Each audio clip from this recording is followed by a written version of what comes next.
and welcome to the session, all of you. So, we have finished about different types of information systems that are used in an organization like TPS, MIS, DSS, EIS, KMS. These all things we learned. And later on we learnt about specialized systems like supply chain management, ERP, CRM, AIS, OAS. Okay, these all things we learnt. Now let us turn our attention to another important topic of artificial intelligence. See, today, even organizations like UNO declared that 2020 is the year of artificial intelligence. And not only 2020, the coming decade of 10 years is declared as AI decade. Means lot of new developments are happening in the software. Right now we are using conventional or traditional softwares which have limited functionality. But in future, already we are using, but in future we are going to use well-built softwares which exhibit human intelligence. See, what is the biggest drawback in the current softwares? These softwares are man-made and these are programmed softwares. That means they just perform the activities which we ask them to do. And software functions according to the instructions given by the programmer. What is software? It is a set of instructions given by the programmer. And in future we are going to have softwares which can behave in an intelligent manner, which can adapt to the situations, which can change themselves and which can be more responsive like human brain. That means in future the softwares are becoming more intelligent, more adaptive to the situations. Today softwares are not self-learning softwares. They are programmed. Pro means before, grammed means writing. So program means what we have written already. Accordingly the software functions. But in the future we will have artificial intelligence softwares. Okay, artificial intelligence softwares which can think by themselves, which can act by themselves, which can take decisions by themselves depending on the situation. That is the reason I am using the word adapt. Adapt to the situation. Respond to the situation. Okay, so that kind of softwares, they are called as artificial intelligence. And today, companies like Infosys, TCS, Wipro, these all companies, they are investing huge amounts of investments on developing artificial intelligence based softwares. Okay, and companies like Google, Microsoft, these companies are also investing lot of money on building innovative artificial intelligence based softwares. Okay. Now let us understand what is artificial intelligence and write some commercial applications of artificial intelligence. Artificial intelligence is the distinct area of computer science focusing on creating machines that tries to imitate the aspects of human behavior. Means now the softwares are also becoming more intelligent. They are exhibiting the human characteristics like reason, to communicate, to see and to hear. Means in future the softwares observe what you are doing. The software listen what you are telling. Okay, listen means not just recording. Answering your queries online. Today we have chatbots which can answer your queries. And you know the call center companies, the telecom companies, in maintaining their call centers, the companies like Airtel, Vodafone, Idea, Jio, they are planning to install chatbots. When a customer calls up the call center and tells his query, it is not the person, the human person there who answers his queries, but a robot or a chatbot software will answer the queries of the customers. Similarly, like as if it is answered by the human. And if companies make use of these chatbot softwares to the fullest extent, they can reduce a lot of costs of operating the business. So that is the reason all the companies, especially in the outsourcing sector, they are trying to use artificial intelligence based softwares. Now, what is an artificial intelligence based software? A software which can think, which can act, which can reason, which can communicate, which can see and which can hear. Because reasoning, communicating, seeing, hearing, these are all the special human characteristics. And now, these all human characteristics are found in softwares also. Now, we cannot make any difference between a software and a human. So, if you make such kind of softwares which exhibits the human characteristics, those kind of softwares are called as artificial intelligence softwares. That means we are embedding some artificial intelligence artificially into the softwares. That means now software engineers are becoming Brahmas. We generally believe, no, Brahma makes us and do all the things. Likewise, now these software developers and programmers are becoming Brahmas to give some life into the software, to make softwares more lively, responsive, adaptable to the situations. Okay? And the decisive objective of AI is to make computer that can discover, sketch and crack problems in parallel. See, right now our normal softwares, they can deal with only one problem. They can solve only one problem at a time. But artificial intelligence softwares behave like our human brain. See, while I am teaching this lesson to you, I will get a lot of thoughts at the back of my brain. So I will do multi-processing of multiple things at a time. Now, we also have such kind of softwares which can discover, sketch and crack problems in parallel. Means doing more than one thing at a time.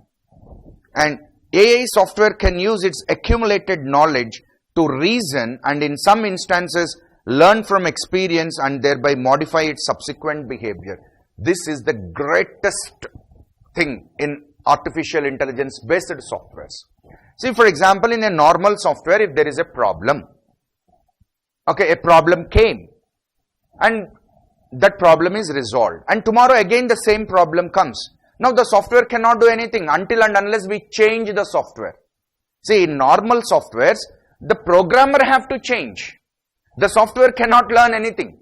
The software cannot self-repair. The software cannot understand anything. It is just executed as per the instruction of the programmer.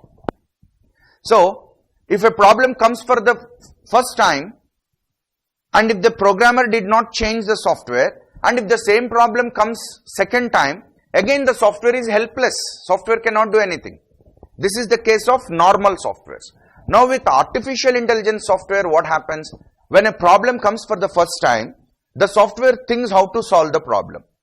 And it will learn. Means, see, we also learn the things, no? Whenever we face a particular problem or a challenge for the first time, we don't know how to do it. But we learn and we get ready. And if we get the same problem next time, we could handle it. That means we learned the things. In the same way, if a software can also learn the things by itself, that is the greatness here, by itself, then those kind of softwares are called as artificial intelligence softwares. Means they have an intelligence to learn the things, to adapt to the situations. Okay? And artificial intelligence is man-made and its level of activity depends on the programming capability. Yes. It is again the man who makes a normal software and also the artificial intelligence software. But artificial intelligence software exhibits some more intelligence compared to a normal software. Both are made by the man only.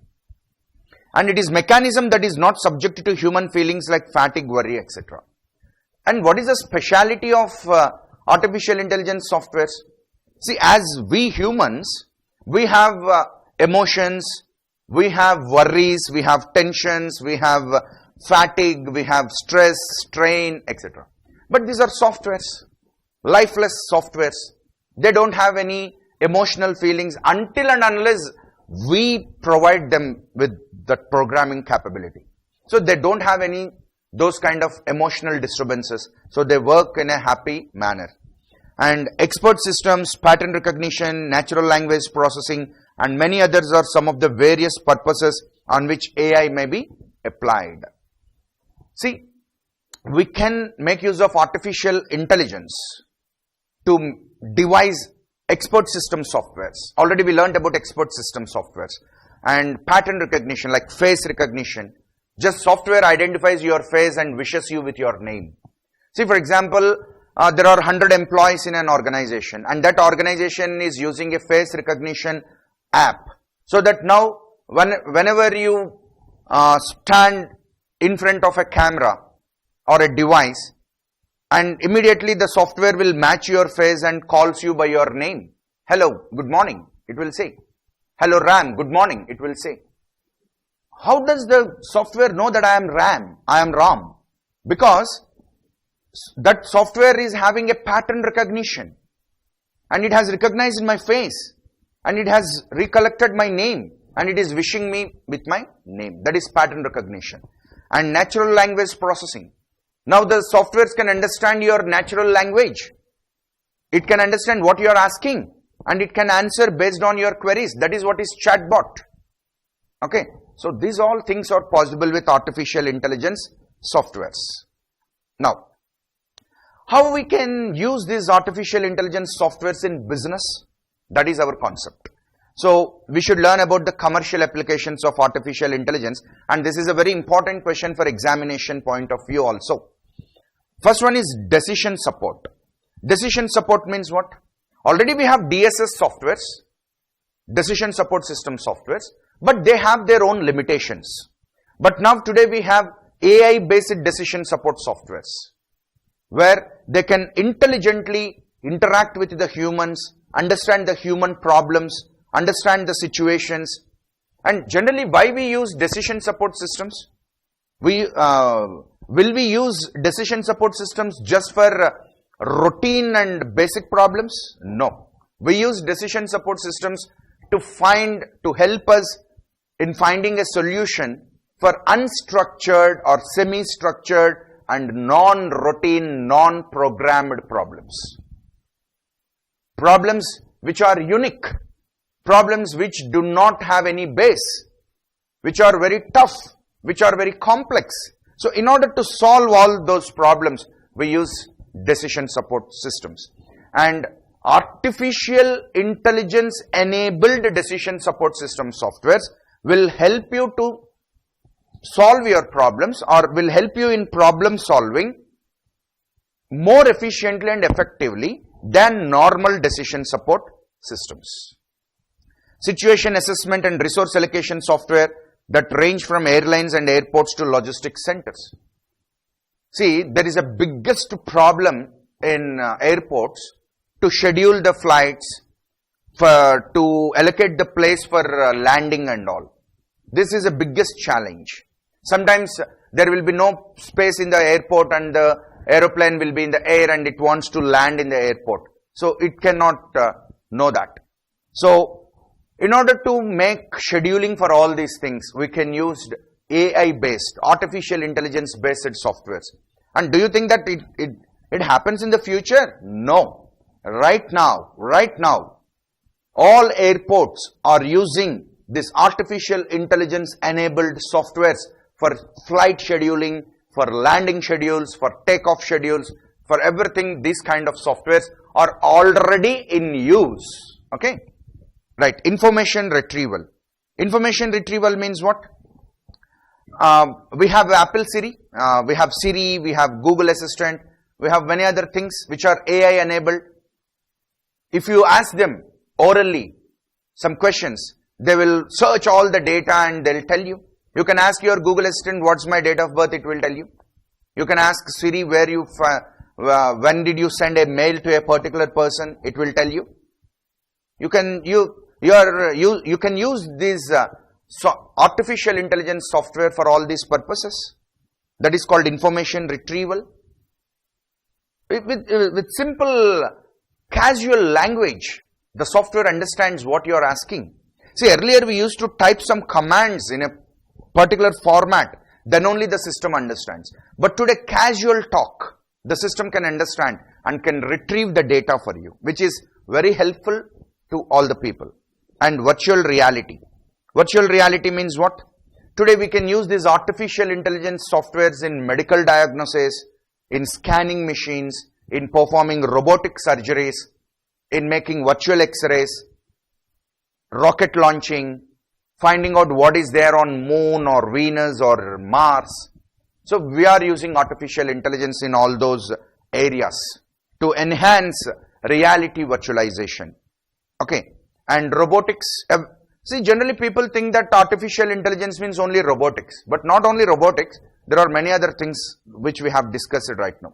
But robotics also, today many robots are designed for special purposes. Some robots are designed for performing the surgeries. Some robots are made to be poets. Some robots are made to be guides. And some robots are used for deliveries, for making deliveries of products. So these are all the commercial applications of artificial intelligence. Okay. And we can have robots from a very small micro robot to a very large robot performing variety of functions. Okay. Now let us go to expert systems.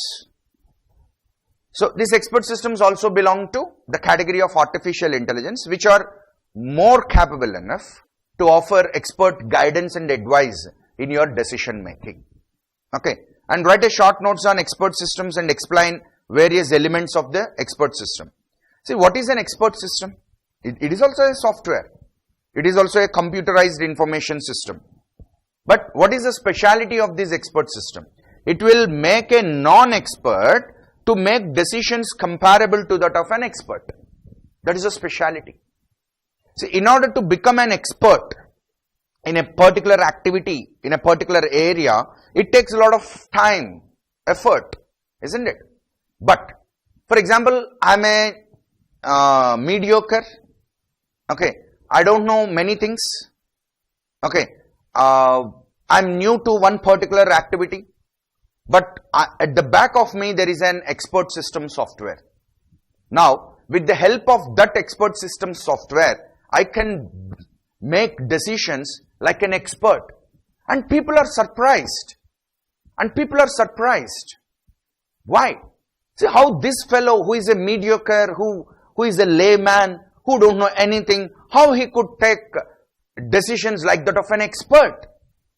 What is the magic? Is there any magic wand in his hand? Yes, I have a magic wand. That magic wand is the expert system at the back of me. That is guiding me. And with the help of that expert system at the back of me, I could able to take right kind of decisions. Okay. That means expert systems make non-experts in an area of activity to take decisions like that of an expert. It is of great help, no? Because for me to become an expert in one area, it may take some 20 years or 30 years of time. Now I can save, I can circumvent all that time, and immediately and instantly I can become an expert with the knowledge given to me by the expert system. Expert systems are used for complex or unstructured tasks. See, this is the biggest problem, no?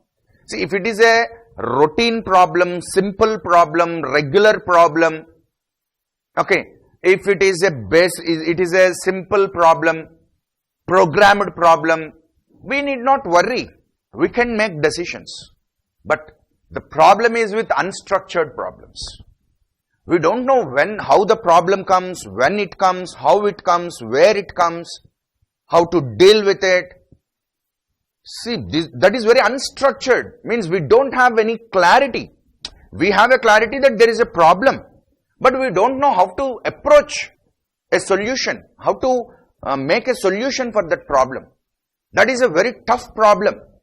That is a very unstructured, non-programmed, non-routine problem. So for those problems, see, generally these kind of problems are faced by the top level management in the organizations. So definitely the top level management in the organization, that is the corporate level or the strategic level people, definitely they require the help of these expert systems. Because they are trying to find out solutions not to common problems, but to unstructured, complex, non-programmed, non-routine problems.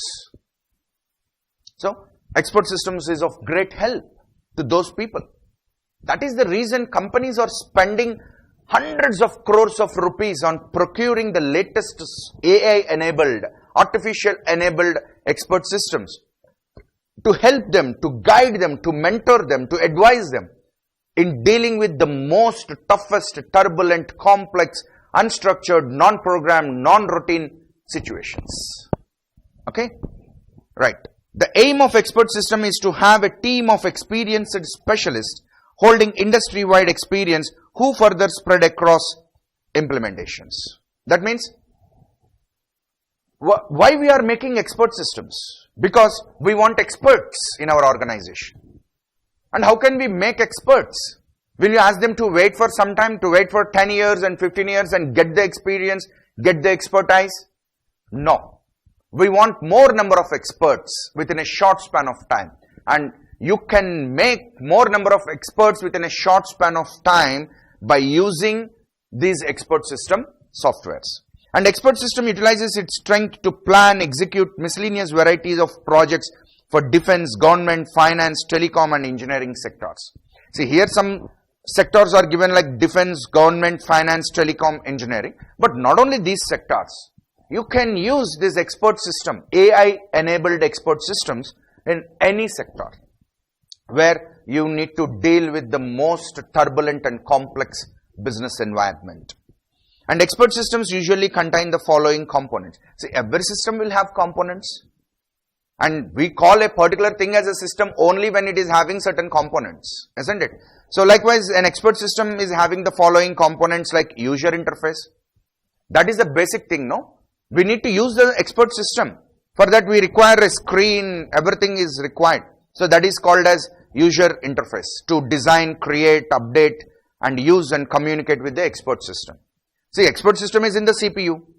So on the screen, on my monitor, I should operate with the expert system, no? That is called as user interface. And inference engine, this is the most important thing, inference engine. That means, infer means what? What you think. And you cannot, if you cannot think by yourself, then you will refer to others, isn't it? See, we have two words called inference and reference. If you can think something for yourself, that is you are drawing inferences. And if you cannot handle something, and if you want some external knowledge, then you will refer to something. See, for example, I am reading some text, and some words I can understand. I can infer the meanings. I need not refer anything. And there is a particular word which I do not understand the meaning. Then I refer to a dictionary. That means when will I refer? A dictionary? A dictionary is another book. That is not the actual book I am reading. I am reading a novel or something else, a magazine article or something. I am reading that and I am inferring the meaning of that. And suddenly I found a word which I cannot understand the meaning. So I refer to a dictionary. Means reference happens only when inference fails. So the speciality of this expert system says it is having an inference engine. Means don't think that engine means it is a mechanical device like a rail engine or car engine. Here engine means the software only. The main component of the software is generally referred to as engine. Okay, inference engine means software only. Don't think that it is a mechanical component. So this inference engine will have all the logic and reasoning mechanism, so that the software itself will try to find out the logic and reasoning. Okay. And how can the software do that? Basically, we feed some knowledge into it. Already we have KMS, no? Knowledge management systems. So we have a lot of knowledge with us. So we feed all that knowledge base into the software, into the expert system software. Now expert system software takes that help of that knowledge base and it will try to infer the problem. It will try to find out the solution for the problem. And the third important thing is knowledge base. That means without knowledge base, there is no expert system. Inference engine also will not work. See, thinking capacity is different, knowledge is different. Inference means thinking capacity, means capability to apply the logic and reasoning. But in order to apply the logic and reasoning, we require knowledge. So, knowledge base means the collection of knowledge. Two types of knowledge is there, explicit knowledge and tacit knowledge. So, we have to feed whatever knowledge we have into this expert system. Then only inference engine takes that knowledge and it will try to think the logic and give you the answer. Okay. So, knowledge base means what? We have lot of realistic knowledge and heuristic knowledge. Realistic knowledge means what? In a particular field, we have many people, we need to take the interviews of them. This is all comes under realistic knowledge, and the knowledge that is available in the textbooks, journals, this is all called as realistic knowledge. And heuristic knowledge means what? Means the knowledge inside the person. Okay, which is tacit.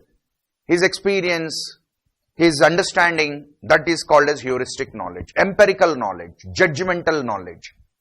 See, judges, they read lot of things from the books, but finally when they are giving the judgment, they use all of their experience, they study the conditions, situations, and basing on that they give the judgment.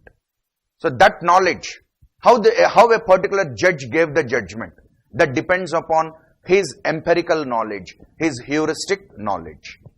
And explanation facility. Okay, expert system have given a solution to your problem. Now immediately you will suspect the information system. See, whenever tells you something, we definitely ask, no, how can you tell like that? What is the base? So now the other person have to explain the logic behind his decision. Likewise, you are using an expert system software.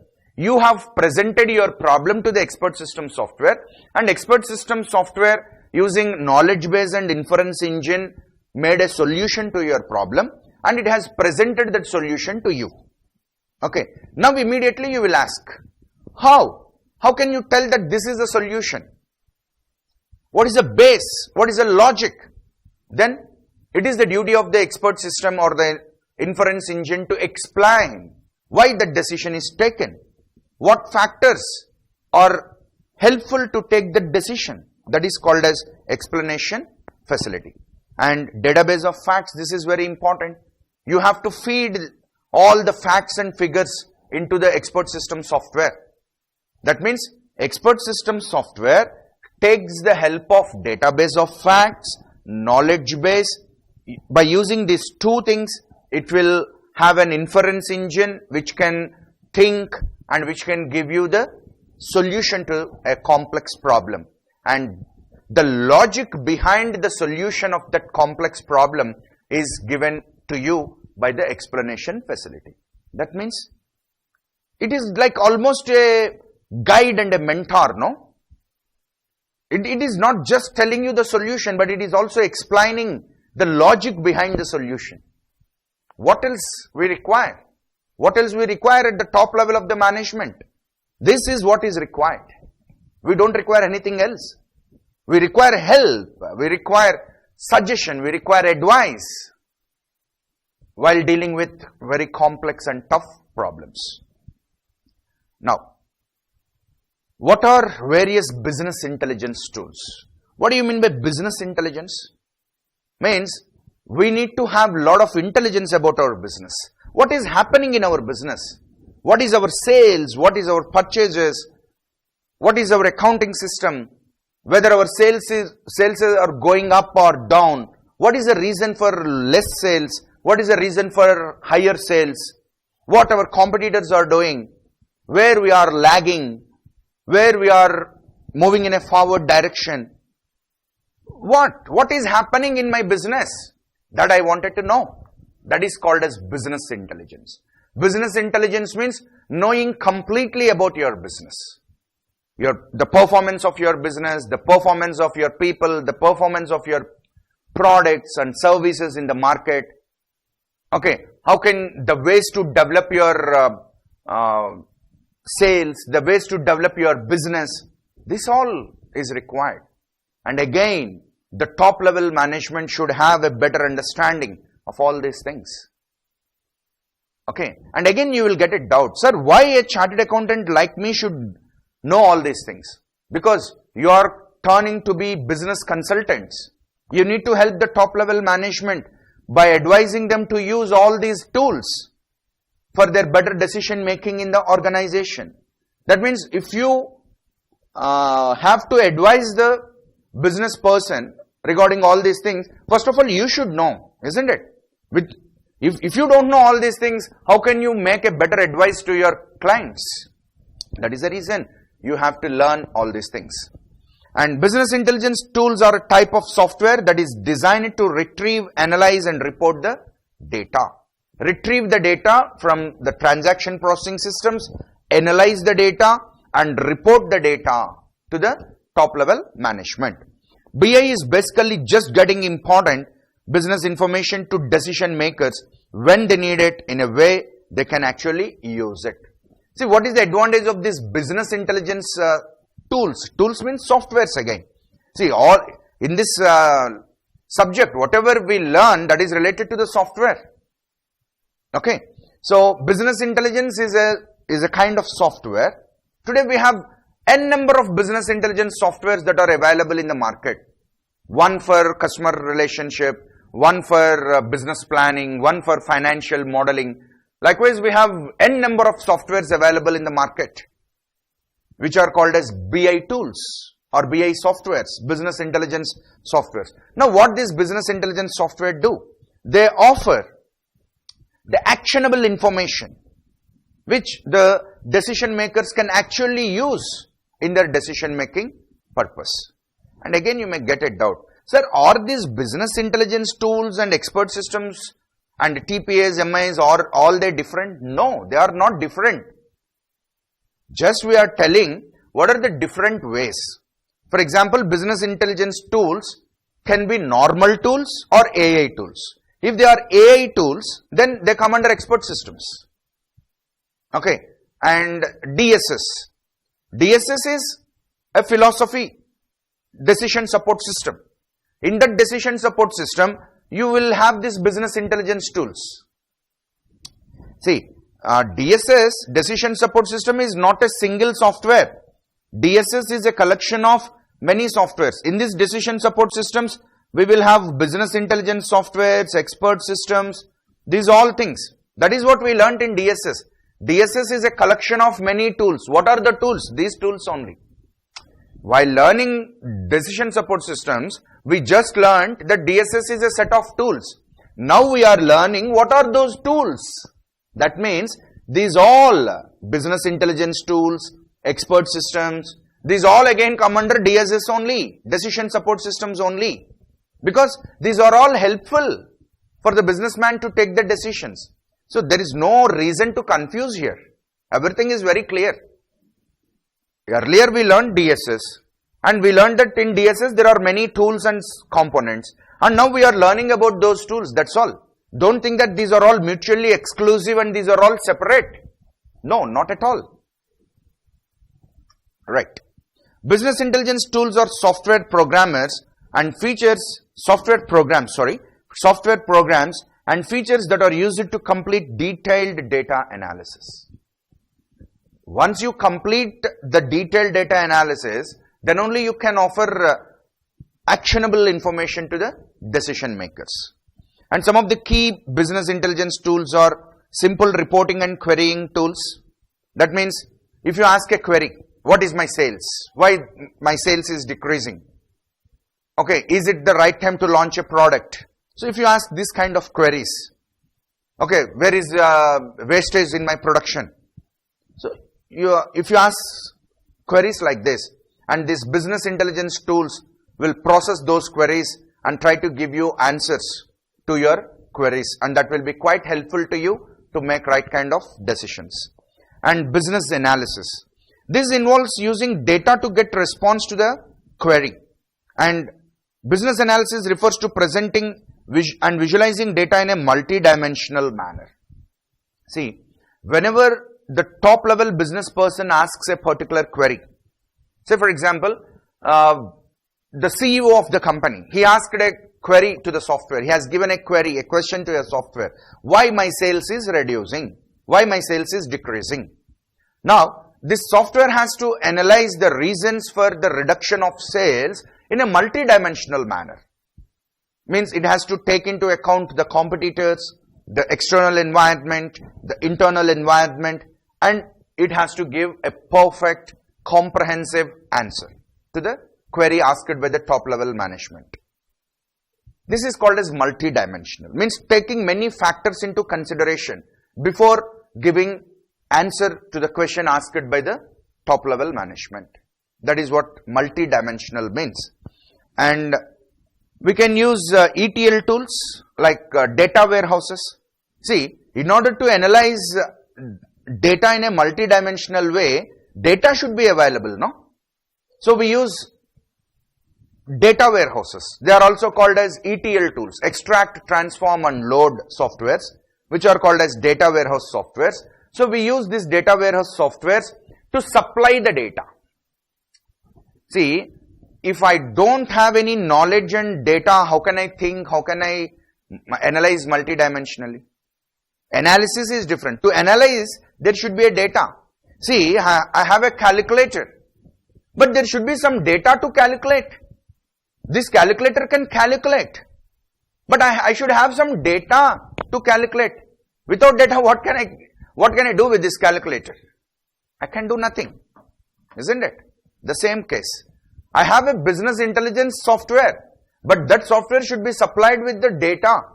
Then that software can multi-dimensionally analyze the data. Okay? Right. Dashboards. What is a dashboard? See, dashboard will show you in a pictorial format regarding everything. What is your sales? What is your sales in a particular area, whether it is increasing, decreasing. On a real-time basis, we have dashboards. And today, dashboards have become very common in all business organizations, where the CEOs of the companies, where the top-level managers of the companies, they are using dashboards to analyze the situation. See, you will have a dashboard for YouTube. If you have a YouTube channel, you will have a dashboard. The dashboard will tell you how many subscribers you have, how many likes you got, how many dislikes you got, how many views you got. So on a real-time basis, the dashboard will show you. So likewise, in our business, in order to analyze the performance of our business, we maintain a dashboard. Okay. And to maintain that dashboard, we require some softwares, dashboard softwares. Those softwares also come under business intelligence tools. And we have another kind of softwares like scorecards, which will tell you what is your score basing on the different metrics and targets. You have a target and you have achieved something, and how far you are from reaching your target. How can you reach your target? So these all will be shown to you, and some graphical tools are required to show you pictorially. Because for top level management, if you give them some bundles of papers to study, or if you present them with a lot of text to study, they cannot do it. So definitely we need to present the data in a graphical format. So scorecard softwares or scorecard tools will help the top level management in telling them whether they are reaching their targets or not. What is the problem in reaching the targets? So these scorecard like softwares, they will show everything in a detailed manner in a graphical format.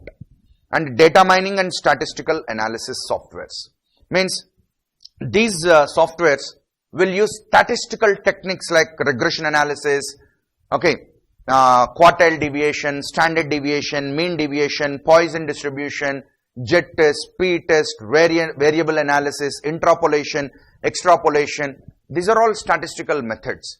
So using all these statistical methods, these softwares will analyze the data of your business and present actionable information. So these all softwares. What are the softwares?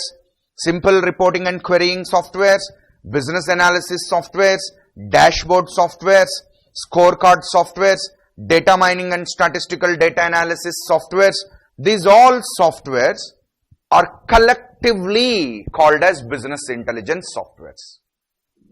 Okay, that means, for example, dashboard software is there.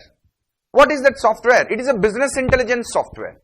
That means it will provide you some intelligence regarding your business. Scorecard software is there. What is it? It is a BI software. It is a BI tool. So that you need to understand. Now another important topic, that is importance of access and privilege controls. See, already we learnt in the previous session that internal controls, maintaining internal controls is the most important thing.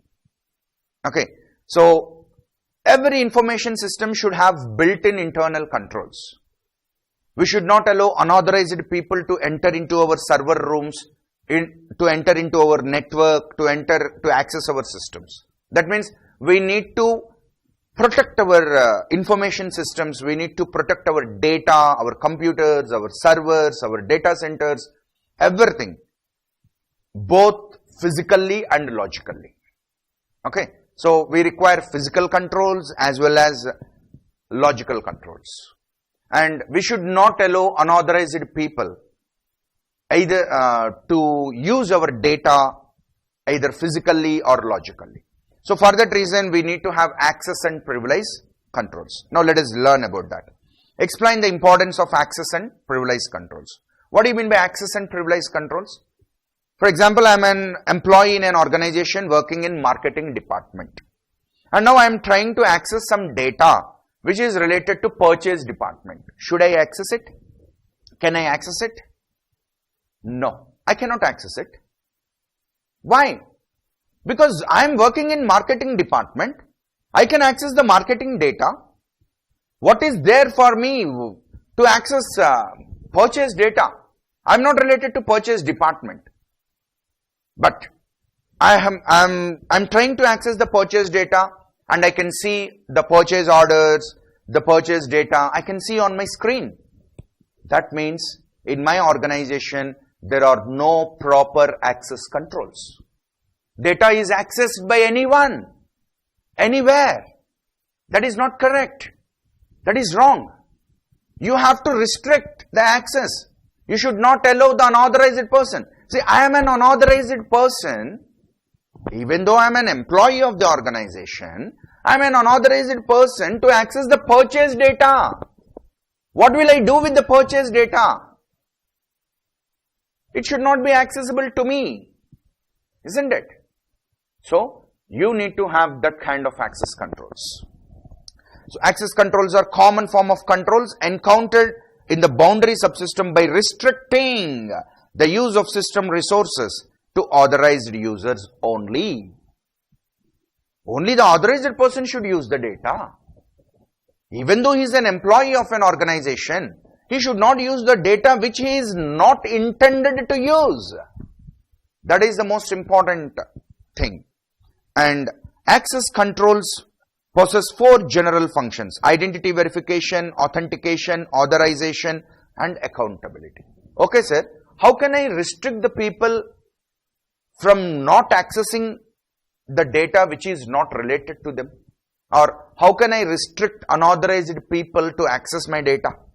Yes, you can restrict. You can follow 4 different methods to restrict the people to stop accessing. Okay, restrict people means to stop accessing. To stop accessing the unauthorized data. You can do it with the help of identity management. That means for every person, okay, you need to make some identification test, like you should give them a user ID. So the people with the right kind of user ID only should be allowed to access the data. Here subject means people, object means data. So this subject will try to access the object. That means people will try to access the data. So by providing some identity management, like you need to find out the subject's identity. Which person is trying to access the data? For every person to access the data from our system, you should give them some user ID. So that is called as identity management. And second one is authentication. Authentication means what? You should give some password to check whether that person is an authenticated person or not, whether that password is registered in our device or not. So authentication is the process of verifying a subject's identity at the point of object access. And third one is authorization. Authorization identifies what systems, network resources, etc. a subject can access. Okay, I am a clerk in a marketing department. I got an identification called user ID. I got some authentication, some password kind of thing. Now, can I access all the data of the marketing department? No. Again, there are restrictions. See, there is some exclusive data that can be used only by the marketing manager, which need not be accessed by the marketing clerk. I'm a clerk, I'm not a manager. So, I'm not authorized to use all the data. See, there is one word here, need to know. Need to know. That means, I should be given authorization to access the data to which I need to know. This is called as need to know basis. That means, every person should be given authorization only based on need to know basis. What he need not know, it should not be accessed to him. For example, marketing budget. I'm a clerk in the marketing department and I need not know anything about marketing budget. That my manager will take care. I'm not bothered about the marketing budget. I'm a simple executive who should perform the activities that are given to me to perform by my marketing head. That's all. What is there for me to look in marketing budget? That my manager will take care. I'm not bothered about the marketing budget. Isn't it? So I should not access the data, the documents related to marketing budget of the company, where the marketing manager have to access it. But a clerk in marketing department need not access that marketing budget. That should not be known to. See, if unnecessarily the data is accessed by the people, they will misuse it, which causes a lot of problem in the future. That is the reason we need to restrict the people. Okay, and one more thing I wanted to tell you here. It is the duty of the chartered accountant, it is the duty of the auditor to verify whether all these access and privilege controls are there properly, or they're used properly or not. Because if data is accessed in an unauthorized way, then it causes a lot of problems to the organization in future. And accountability. See, we need to find out what a person is doing. We need to log. We need to record everything. We should make the person accountable for what he is doing. For example, if a person is doing some unauthorized activity, that immediately we should know. That means our software should record, our software should log. And so immediately we will call the person and ask him, see, why you are accessing this data? You don't have any access. Then why you are trying to access? In that way we should ask him. Now the people becomes accountable.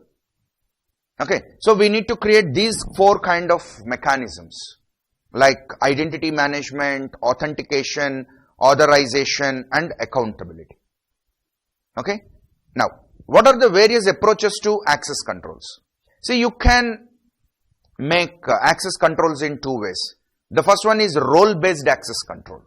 See, first of all, in your organization, you have to first find out the tasks and the roles and tasks. That means you should make a table like this: roles and tasks or responsibilities. Like this, you need to make a table. Okay, so the role in marketing clerk, this is the role. And what are his responsibilities? Likewise, marketing manager, what are his tasks and responsibilities? Likewise, finance manager, what are his tasks and responsibilities. So in this way, you need to make a table which gives you clarity regarding the allotment of privileges to the people. That means what marketing clerk can access. Because I should comfortably do my work now. I'm a marketing clerk. So I should comfortably do my work. So what things are required to comfortably do my work? Only that access, only that privileges have to be given to me. That means the privileges, the permission, privileges means permissions to access. So the privileges are given to me only to the extent, only to the extent of work that I have to do. Beyond that, access should not be given. Okay, likewise finance manager. What work he has to do, and for doing that work, what kind of privileges are required, what permissions are to be given to him, only those permissions are given. See, we have all the data in our server. In the data center, we have all the data.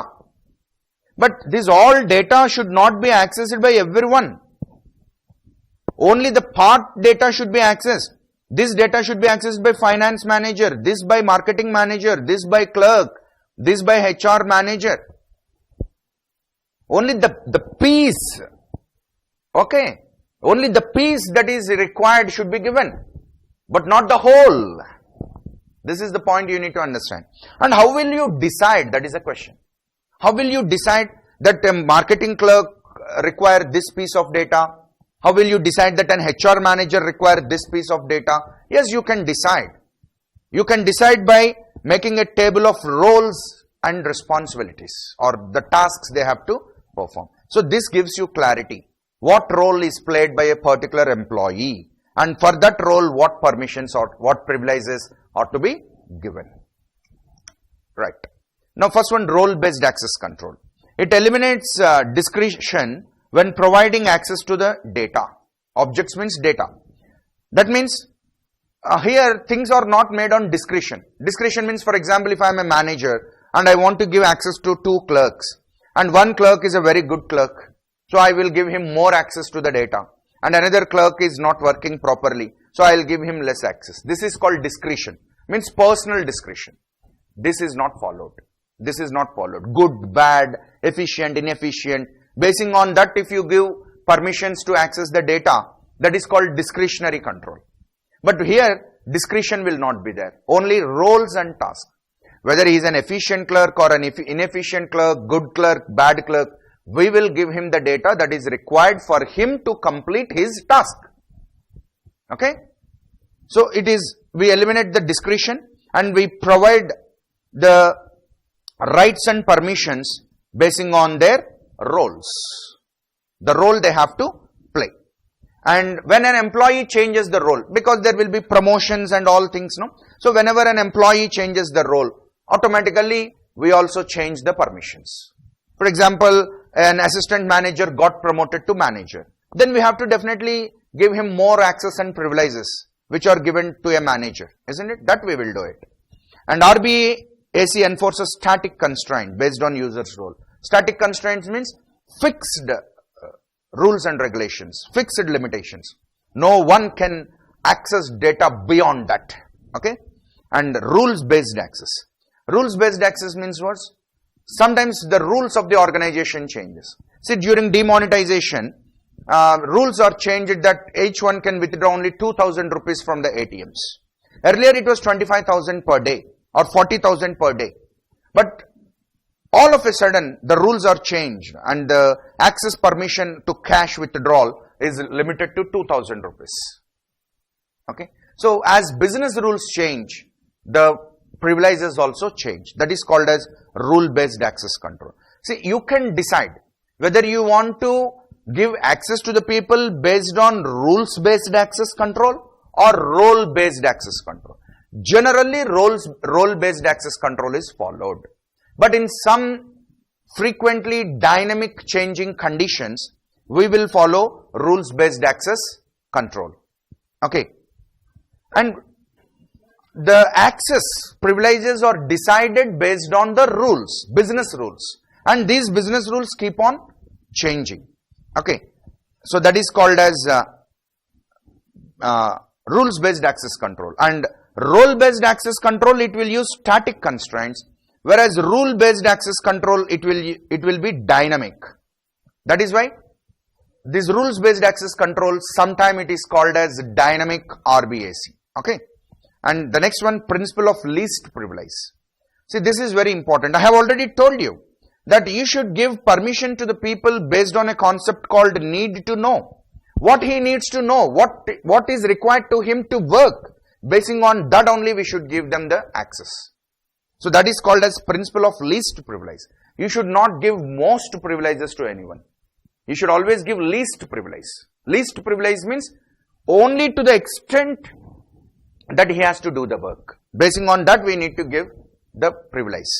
So the principle of least privilege is widely recognized as an important design consideration in enhancing the protection of data and functionality from any kind of compromises towards security. That means any kind of compromise towards security means what? See, you want to give access to the data and you have to design, design consideration. Means RBAC is one design consideration. That means in that way we design the controls. RAC is one design consideration. So how will you decide? What should you keep in mind while designing either RAC or RBAC? You should always keep in mind the principle of least privilege. See, here you will understand what is least privilege by reading this example. A backup user does not need to install software. Hence, the backup user has rights only to run backup and backup related applications. Any other privileges such as installing new software should be blocked. Yeah, such a beautiful example it is. This is called least privilege. See, there is a backup clerk, backup user. What he can do? He can run the backups. He can take the backups. That means only those permissions ought to be given to him. You should not give him other permissions like installing a software. And if you give him permission to install the software, what he will do? He will install some nonsense software, some viruses or something, so that the system gets corrupted. So you should not do that. So it is always better to restrict the privileges basing on need to know basis. That is called as principle of least privilege. So this is about access and privilege controls, which is a very important component. And an information system auditor or an auditor who is auditing an information system should definitely look at these access controls, whether they are properly functioning or not.